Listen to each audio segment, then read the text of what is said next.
Good evening, visitors, and welcome to the Australian War Memorial's last post ceremony. My name is Gerard Pratt, and joining us today from the Royal Australian Navy is Seaman Grace McCarter. This evening, we warmly welcome the players and staff of the Colton Football Club who are attending this evening's ceremony. As always, we welcome the veterans who have served, those who are still serving, and the families that love and support them. The live stream of this ceremony is made possible by the Returned and Services Club of Australia and the RSL and Services Clubs Association. We welcome members who are watching the broadcast of this ceremony from across Australia. During this evening's ceremony, wreaths will be laid at the base of the Pool of Reflection by visitors to the memorial and students on behalf of Gladstone Park Secondary College visiting from Gladstone Park, Victoria. If you're able, please stand and join in singing the National Anthem.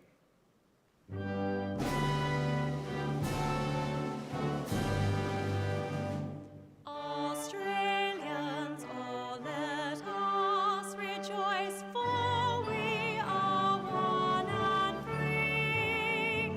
We've golden soil and wealth for toil, our home is got by sea.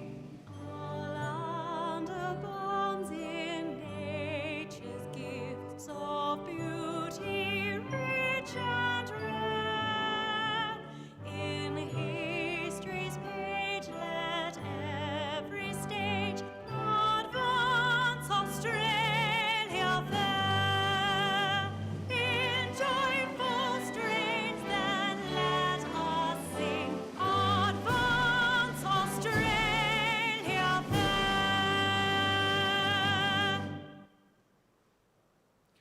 For those who are able, please be seated.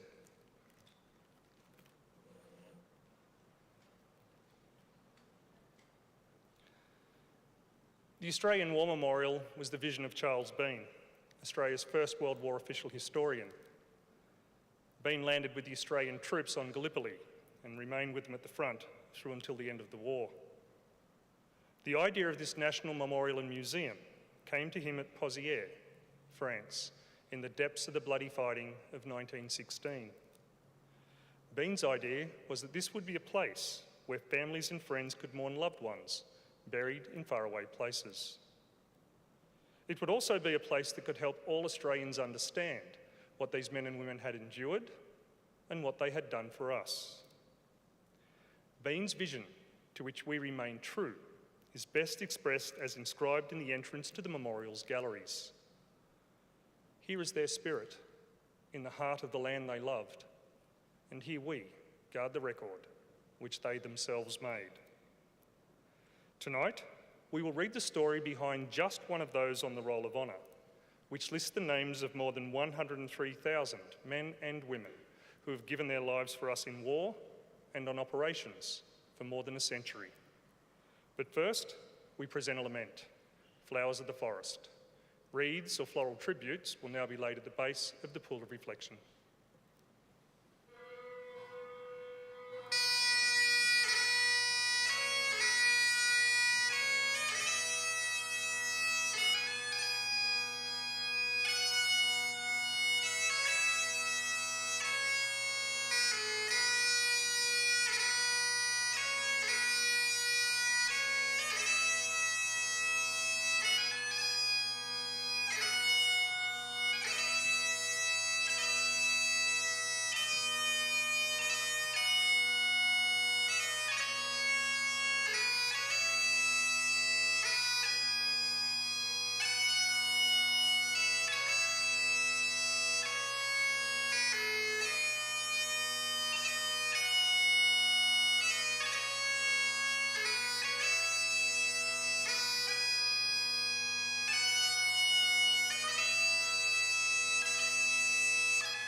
Today, we remember and pay tribute to Private John Ord Laing.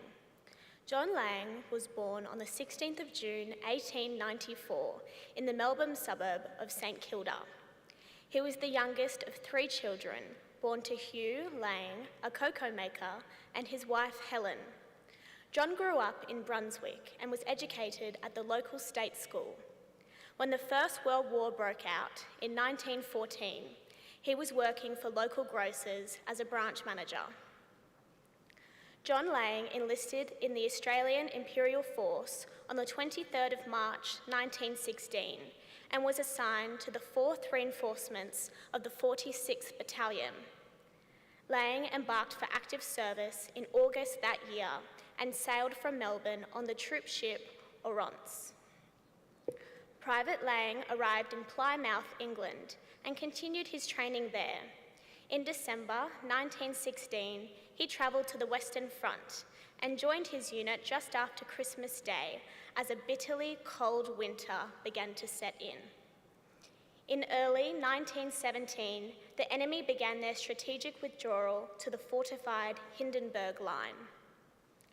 Their retreat was eagerly followed by Allied units keen to push the enemy back. These units were confronted by well-prepared rearguard defences and booby-trapped towns, which resulted in a series of bloody clashes.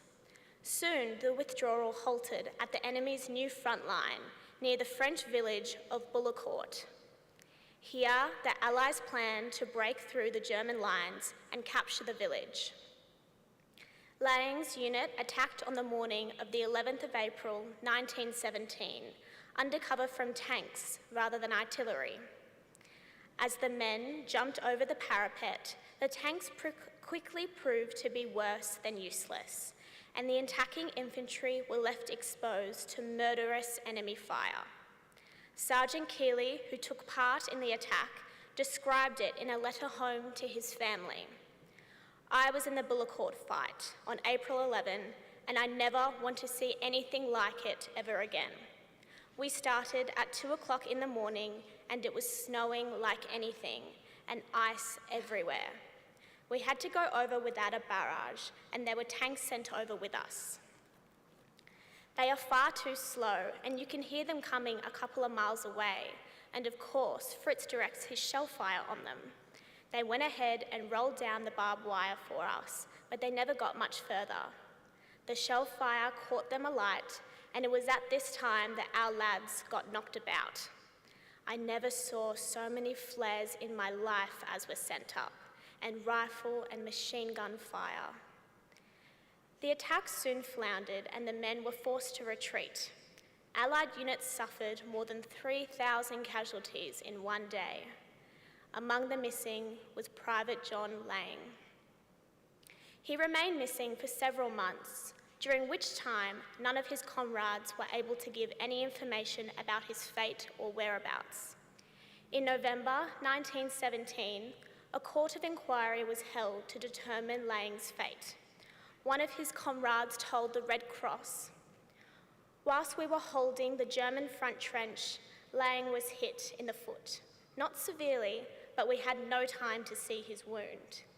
We put him with the other wounded in a dugout and he was left there when we fell back.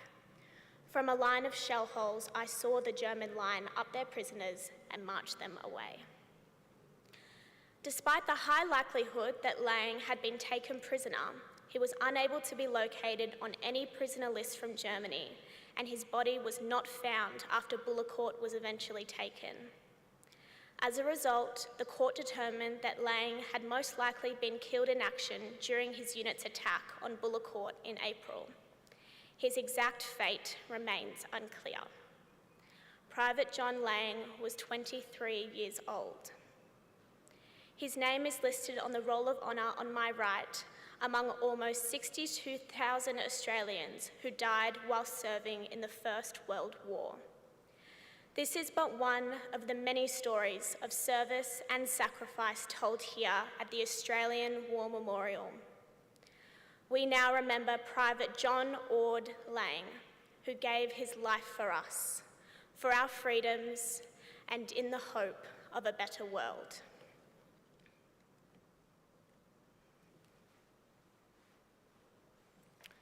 If able, please stand for the reading of the ode and the sounding of the last post.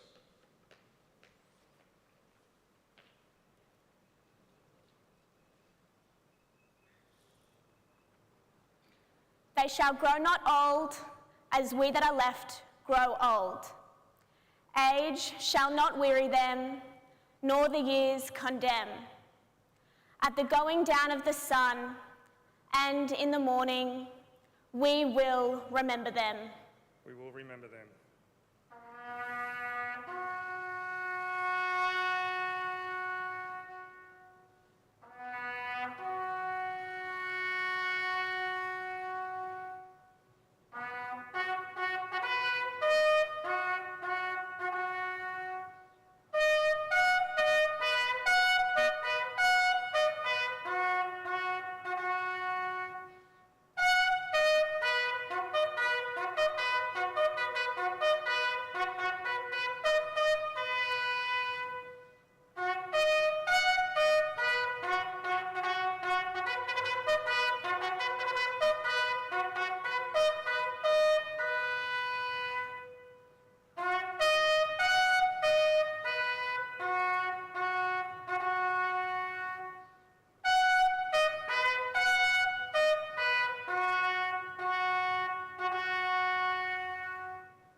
Lest we forget.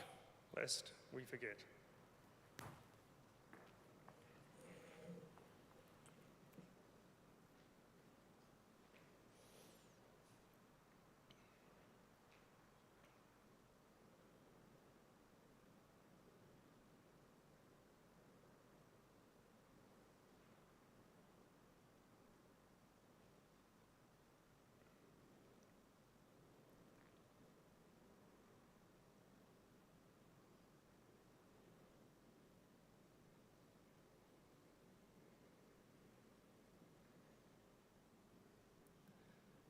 We leave you this evening with the words of the memorial's founder, Charles Bean.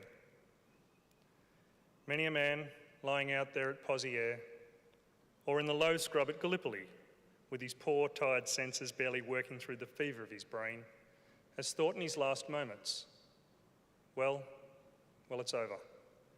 But in Australia, they will be proud of this. Ladies and gentlemen, girls and boys, that concludes the last post ceremony. On behalf of the Director, staff and volunteers, thank you for visiting the Australian War Memorial today and for your continued support during the Memorial's development project. We wish you all a very pleasant evening. Thank you.